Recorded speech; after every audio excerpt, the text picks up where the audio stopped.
I had been on my own since my parents passed away while I was in medical school, pushing me to rely solely on myself to carve out a future I could be proud of.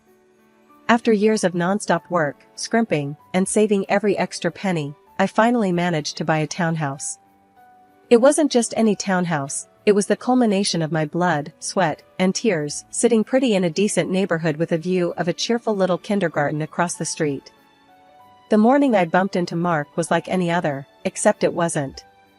I'd grabbed my usual coffee from the corner cafe, a place where the barista knew my order by heart and didn't need to ask. Coffee in hand, I was lost in thoughts of my next shift at the hospital when it happened. I turned to leave and collided with someone, sending my hot coffee splashing all over both of us. "Jesus, watch where you're going," the guy exclaimed, a frown creasing his brow as he looked down at his soaked shirt. I felt my cheeks heat up with embarrassment. "Oh my God, I am so sorry. Here, let me help you clean that up," I stammered, feeling around my bag for some napkins, coming up empty. "Great." He sighed, then shook his head as he caught my flustered expression. "It's all right, no harm done. But I'm pretty sure these stains won't just wipe off with a napkin." "You're right, I'm so sorry. There's a laundromat around the corner. I can pay for the cleaning, it's the least I can do." He raised an eyebrow, then a small, amused smirk played on his lips. "Lead the way then, coffee spiller." As we walked to the laundromat, the initial awkwardness gave way to a more relaxed conversation. He introduced himself as Mark, a realtor who had just moved into the area. "What about you? I haven't seen you around before," he said as we handed his shirt over to the laundromat attendant. "I'm Ella," I replied. "I live just a few blocks from here. And yeah, usually I'm holed up at the hospital or resting at home, so not much of a local social butterfly." We sat down at a nearby diner while waiting for his shirt. Over a couple of coffees, carefully kept at a safe distance from him this time, we chatted about mundane things like work and our neighborhood. It was refreshing, talking to someone new without any pretensions. "Look, Ella," he said as we walked back to pick up his shirt, now stain-free, "I owe you one for helping me out. Let me take you out for dinner, my treat. No more coffee disasters, I promise." I hesitated for a split second. He seemed genuine, and after the morning's debacle, I felt like I could use a night out. "All right, Mark, it's a deal. But if this is some elaborate scheme to get free medical advice, you'll be disappointed." "Don't worry, I'll try to keep it strictly non-medical. How's Friday night?" "Friday works. It's a date then," I said, handing him his shirt. We exchanged numbers, and as I watched him go, I couldn't help but think maybe this strange encounter might just be a good thing. After that accidental coffee spill and the subsequent shirt rescue mission, Mark and I began to see more of each other. It started with that promised dinner, which turned out to be a delightful evening at a local Italian place he swore was the best in town. Mark was easy to talk to, and for a guy who sold houses for a living, he sure knew a lot about a lot of things. As the evening wound down, he looked at me, a playful challenge in his eyes. "So, life-changing enough for you?" I laughed, nodding. "All right, you win this round." The pasta was fantastic. From then on, it seemed like we were inseparable. He was always planning something interesting for us to do, whether it was a movie night, a visit to a local art exhibit, or just a simple walk in the park. Mark had a knack for making everyday things feel special.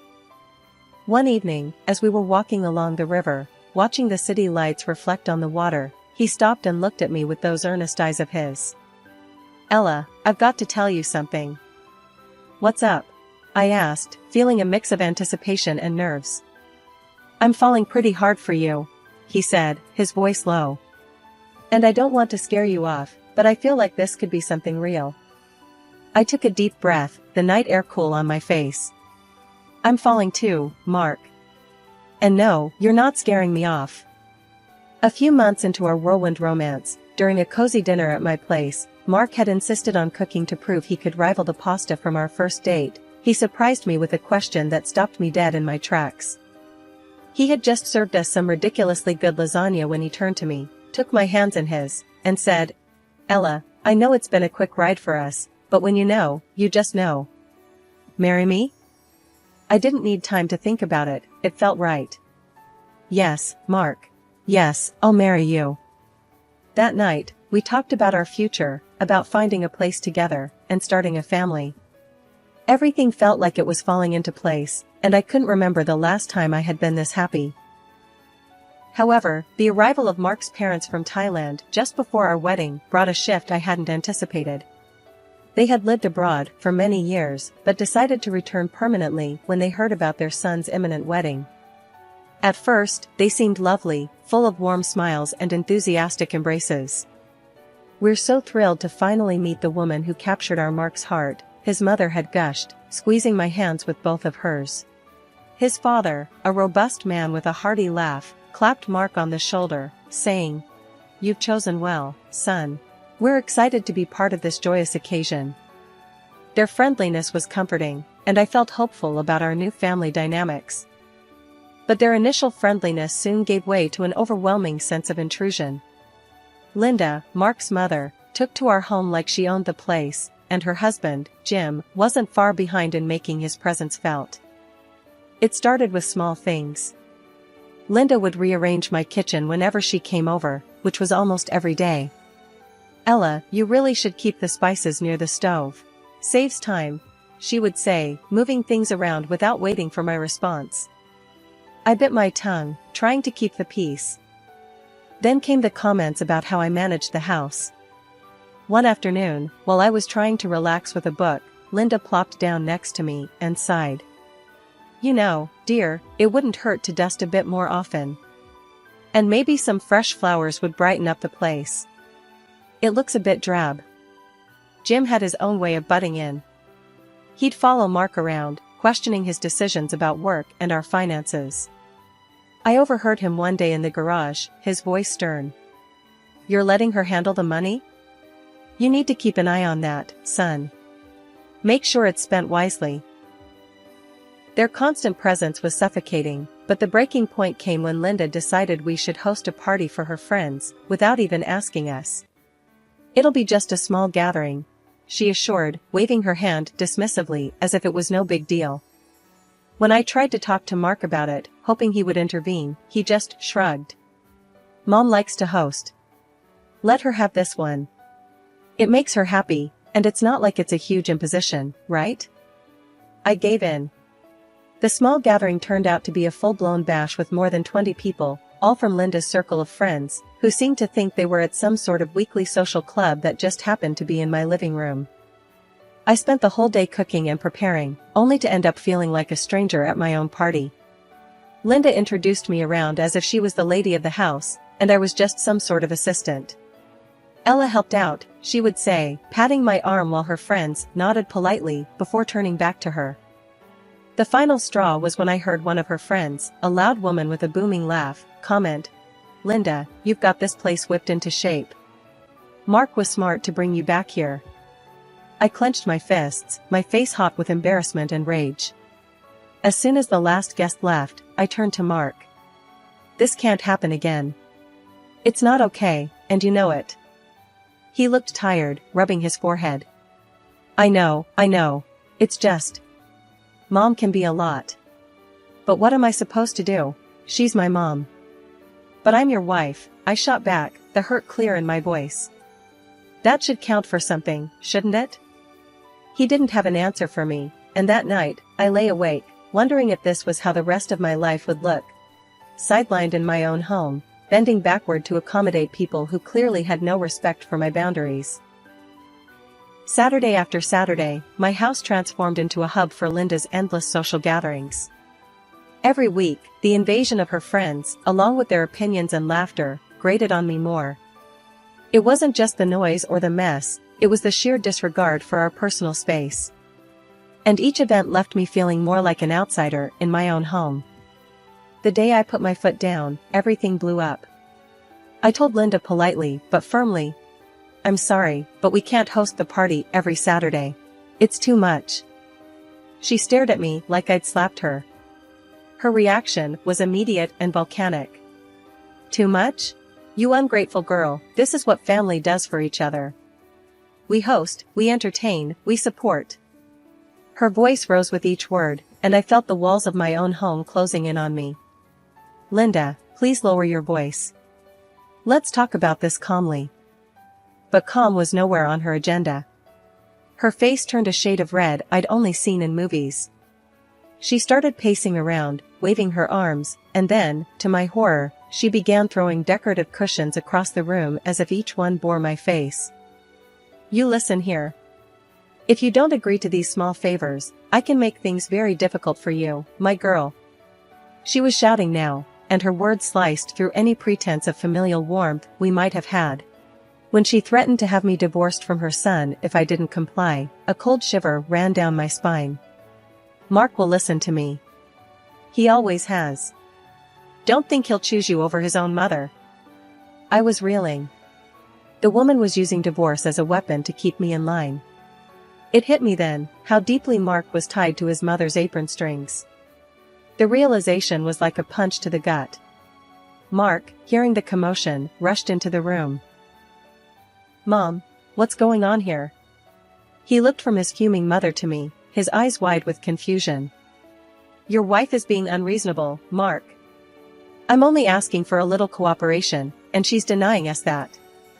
Mark glanced at me, his face pleading for peace. Ella, can't we just? No, Mark, we can't. My voice was firm, stronger than I felt. This isn't about a party. It's about respect and boundaries. Your mother just threatened to break us up. Mark's eyes flickered with shock, first at me, then at his mother. Mom, you didn't. Linda's gaze didn't waver, she was ready for battle. I did, and I will if she doesn't start showing some respect around here. She turned around and left the room, slamming the door loudly. Taking a deep breath, I made a choice, a radical one. Mark, I think we need to separate. Not for real, just on paper. We need to show your mom that we make our decisions together, not under duress. It took a lot of convincing, a lot of tearful discussions, and heartfelt promises that this was just a tactic, not the end for us. So, we did. We filed for divorce quietly, a sham for freedom. It was the hardest decision of my life, pretending to split from the man I loved to save our marriage from the overbearing clutches of his mother. The next Saturday, when Linda and her entourage of friends showed up at the house for their usual gathering, they were in for a surprise. I was waiting for them on the front porch, my posture rigid and my resolve firm. As Linda stepped out of her car, her smile faded when she saw me standing alone, door firmly shut behind me. Ella, dear, aren't you going to let us in? We have our little gathering, remember? Her voice carried that familiar commanding tone, but today, I was not going to yield. No, Linda. There won't be any gathering here today. Or any other day, I replied, my voice steady. She stared at me, her eyes narrowing. What are you talking about? This is my son's house, and I decide. It was your son's house. I corrected her sharply, cutting off her words. And as of last week, it's mine alone. We're divorced, Linda. Mark isn't living here anymore, and he won't be a part of these gatherings. Her mouth fell open, disbelief etching her features. Divorced? That's not possible. Mark would never. He did, Linda. And he agreed it was for the best, I said, not letting her intimidate me anymore.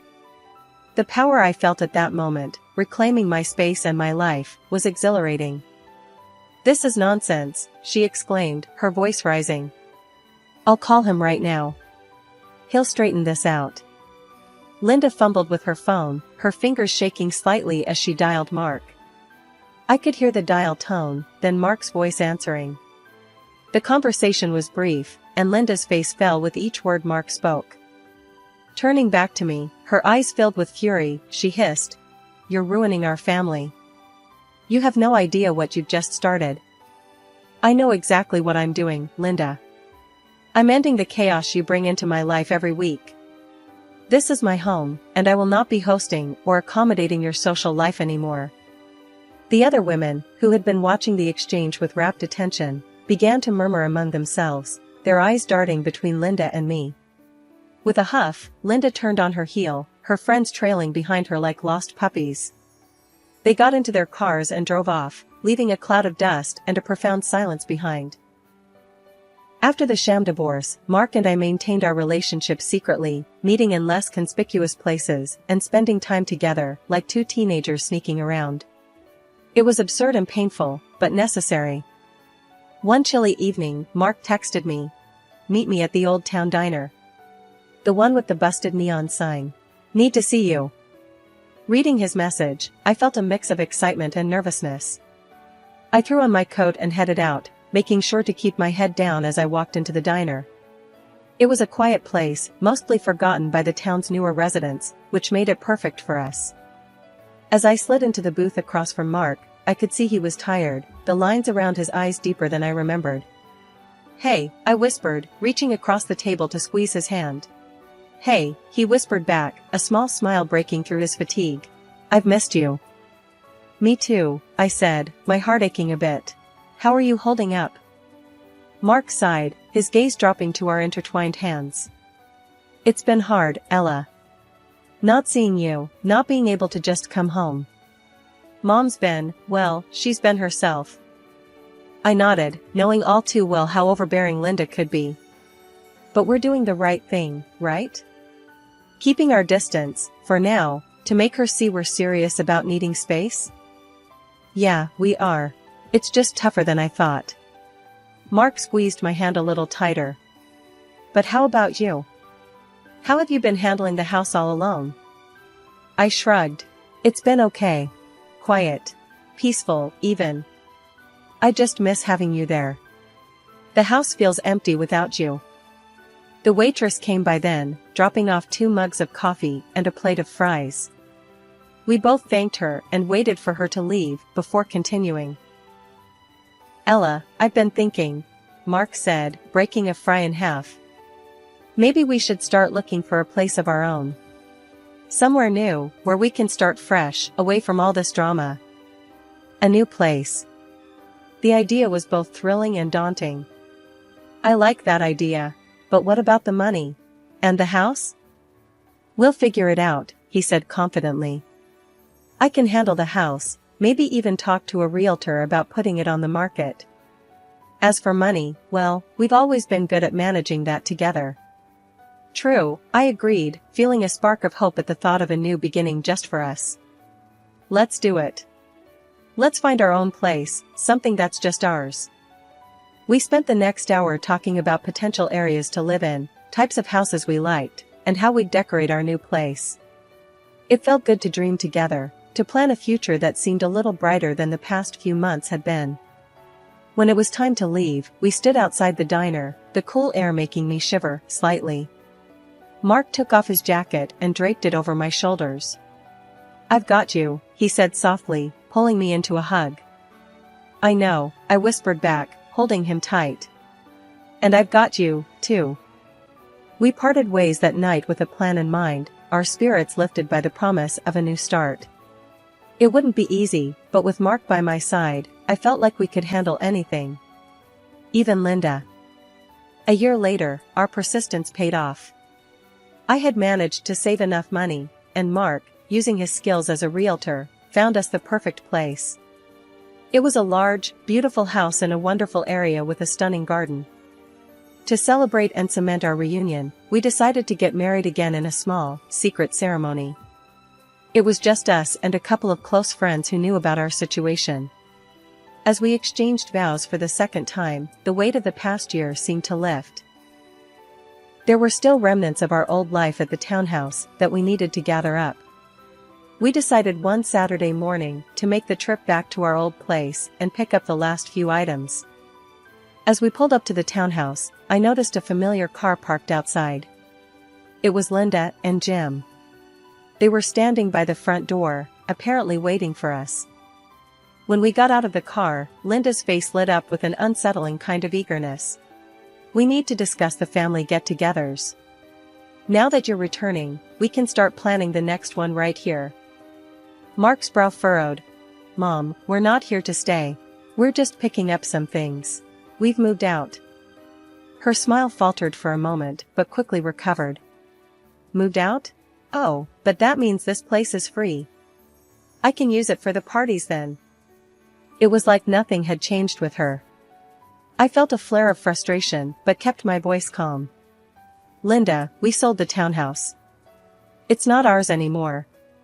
We're here to collect the last of our things. The news seemed to take a moment to sink in. Linda's face went from confusion to shock, and then to a frown. Sold?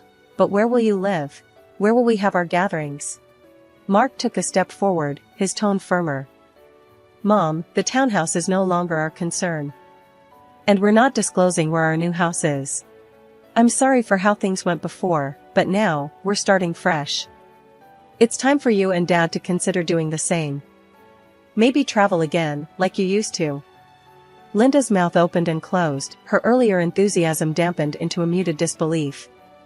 Jim, who had been quietly observing the exchange, put a hand on her shoulder, but she shrugged it off, her gaze fixed on Mark. You're choosing her over your own family? Linda's voice cracked, a mix of anger and hurt. Mark nodded. Yes, Mom, I am choosing my wife. It's not about picking sides, it's about respecting our life together. Before Linda could say another word, Mark kissed my hands, an affirmation of his commitment in front of his parents. Linda stood frozen, her face a mask of frustration and disbelief. Jim seemed to realize the argument was lost and gently urged her back towards their car. After settling into our new home, the peace and quiet I had longed for felt like it was finally within reach. Mark and I reveled in our newfound privacy, cherishing the freedom that came with it. However, Linda wasn't ready to let us go without a fight. Her obsession with controlling us reached new heights when she started calling our friends, desperately trying to find out where we lived. Thankfully, our friends understood the situation and kept our new address confidential, supporting our decision to keep our lives private. Linda's frustration grew with each unsuccessful attempt, and soon she resorted to more direct confrontations. The phone calls began to increase, each one more demanding and invasive than the last. Mark and I decided early on that engaging with her would only encourage her behavior, so we started to ignore the calls. This seemed to infuriate her even more, pushing her to take drastic measures. One evening, after a particularly grueling day at the hospital, I was walking to my car when I spotted Linda lurking near the staff parking lot. My heart sank as I realized she was waiting for me. As I approached, her face twisted into a mix of anger and determination. Ella, you can't ignore me forever. Tell me where you live. Her voice was sharp, cutting through the quiet evening air. I kept my distance, my hand inching towards my phone. Linda, this needs to stop. You're not welcome here, and you're certainly not welcome in our lives if you continue this behavior.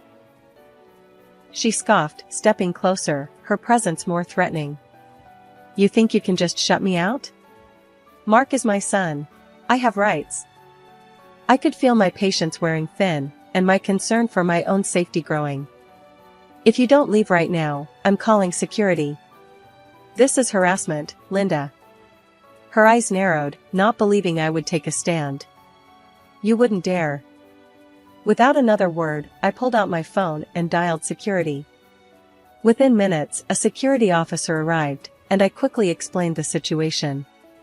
Linda was still ranting as the officer approached us. The security officer stepped in, firmly. Ma'am, you need to leave the premises now. You are causing a disturbance. Linda's face flushed with anger, but the presence of security seemed to push her back into reality. She glanced between me and the officer, her resolve faltering. This isn't the end, she muttered, but her voice lacked conviction as she turned and hurried away. After the incident, I warned her that if she approached me again, I would not hesitate to involve the police and press charges for harassment. It seemed my firm stance finally made an impact. Linda's attempts to contact us abruptly stopped. Weeks later, Mark and I were relieved to hear from a mutual friend that Linda and Jim had decided to move back to Thailand permanently. The news brought a profound sense of relief. It felt like the final cloud hanging over our new life had been lifted, allowing us to truly start afresh.